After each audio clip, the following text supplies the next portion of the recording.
Hello and welcome to That's Sewing Life.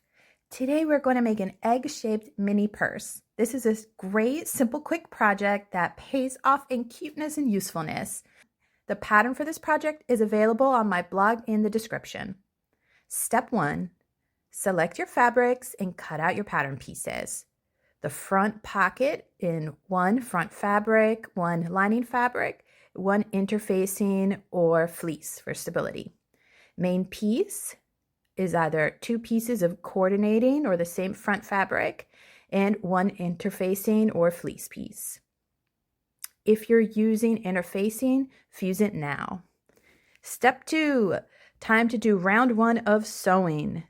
To sew the front pocket pieces, place the fleece down, the fabric front on top, right side up, the lining on top, right sides together, and sew the front at 1/2 inch seam allowance. To sew the purse strap, sew the fabric right sides together into a fabric tube, sewing one of the ends so it's easier to flip later. Sew the strap loops the same way. If using fleece or quilt batting, place the fabric and fleece together and quilt as you like. Step 3. Grade and trim your top pocket seam and clip the curves. Flip the lining over and pin.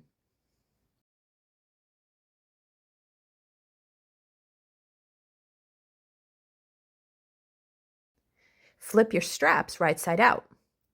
You can get a large boba straw or similar and put inside. Now get a pencil, eraser first, and push it out.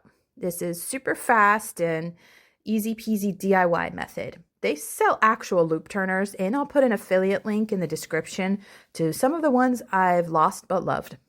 And I use the classic safety pin method on the little loops. Step 4. Pressing round 1. Press your strap and loops. Press your pocket top.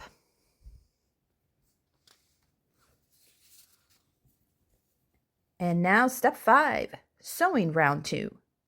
Top stitch across the top of the pocket and add rickrack or ribbons now if you'd like.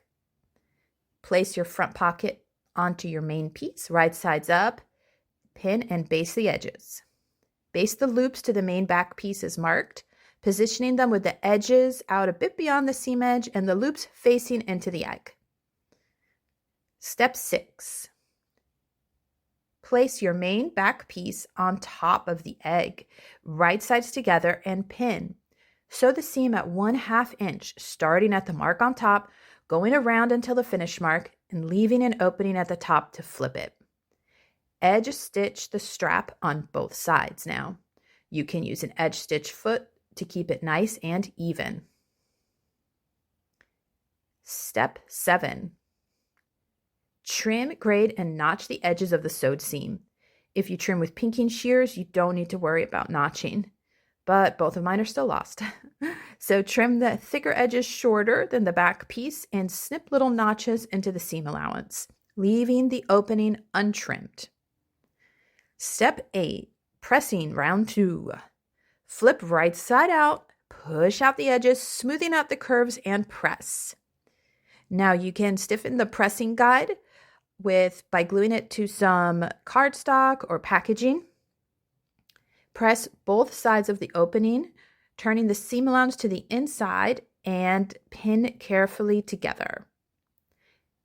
Hand-based or pin it closed. If you're really careful with the pressing and with the pressing guide, you shouldn't be able to see where your opening is. Lastly, press the strap again and press the edges over 1/2 inch. Step 9, final round of sewing. Top stitch around the whole egg, making sure to catch both sides of the opening you pinned, taking out basting stitches if you have them. Step 10. Thread the straps through the loops, check the length at this time. If you're happy with it, pin the ends down and sew a box 1 inch wide to tack it securely.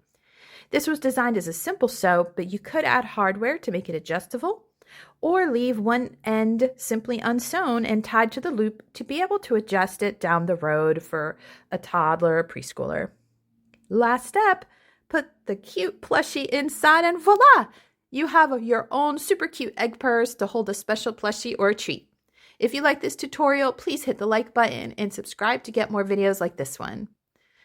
But this purse is just cheaping for a bunny-shaped plushie to put inside. If you want to learn how to make a bunny-shaped plush to fit into the egg purse, click on the video in the description.